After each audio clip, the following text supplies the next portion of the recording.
आरक्षण देने का, विधानसभा में महिलाओं का आरक्षण देने का, ये जानबूझकर परसीमन के नाम पर, जनगणना के नाम पर दोबारा प्रस्ताव लाए, जिससे कि महिलाओं का जो आरक्षण है वो 2027 में लागू न हो। उत्तर प्रदेश की विधानसभा,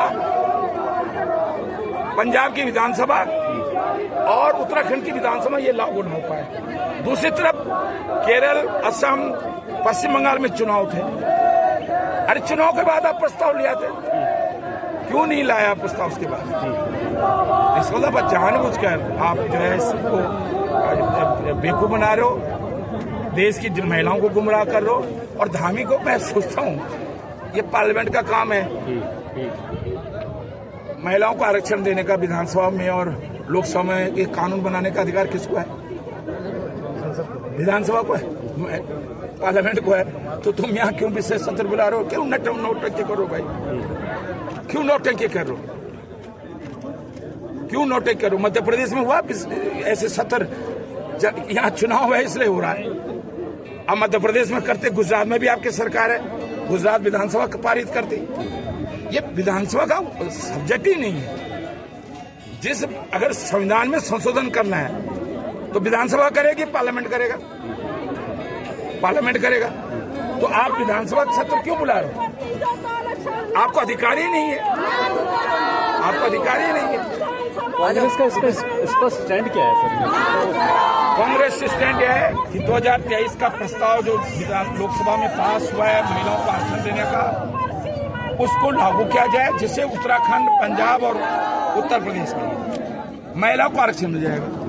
फिलहाल क्या होगा, जो 70 विधानसभा है, सीटें तो नहीं बढ़ेंगी, परसीमन तो नहीं होगा, पर उन 70 विधानसभाओं में 1/3 महिलाओं के लिए आरक्षित हो जाएंगे। उत्तर प्रदेश में 403 सीटें, उसमें 1/3 महिलाओं के आरक्षित हो जाएंगे। पंजाब में कितने 200, 190 जो भी है, उसमें 1/3 महिलाओं के लिए आरक्षित हो जाएंगे।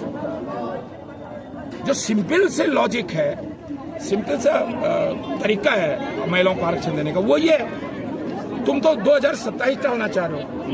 ला इससे गए कि जैसे यहाँ तुमको फायदा हो जाएगा महिलाओं का, वो कर दिया और तुम महिलाओं के विरोधी हो। ये लागू करने का अधिकार देश की पार्लियामेंट में 2023 में महिलाओं को आरक्षण देने का प्रस्ताव सर्वसम्मति से हो चुका है। अगर हमारी मांग है उसको लागू किया जाए, उससे क्या होगा कि 27 के चुनाव में उत्तराखंड, उत्तर प्रदेश और पंजाब में महिलाओं को आरक्षण मिल जाएगा। 1/3 सीटें महिलाओं के लिए आरक्षित हो जाएंगी। जब पूरे देश, जब आप परसीमन करोगे, पूरे देश के अंदर लोकसभा का परसीमन होगा, विधानसभाओं का परसीमन होगा, उस समय आप फिर देख लीजिएगा। लेकिन अगर ये परसीमन के नाम पर, जनसंख्या जनगणना के नाम पर अगर जो बिल लाए थे अभी पार्लियामेंट में, उससे क्या होगा कि 27 के चुनाव में महिलाओं को आरक्षण नहीं मिल पाएगा।